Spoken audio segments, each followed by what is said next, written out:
بسم اللہ الرحمن الرحیم۔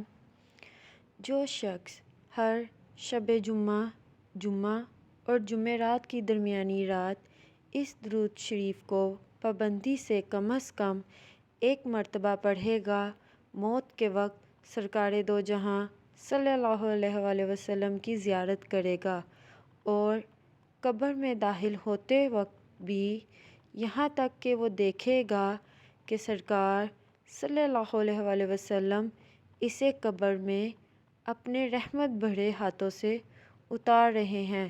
سبحان اللہ۔ درود شریف یہ ہے: شب جمعہ کا درود: اللہم صلی وسلم وبارک علی سیدنا محمد النبی الامی الحبیب العالی القدر العظیم الجاہ وعلی آلہ وصحبہ وسلم۔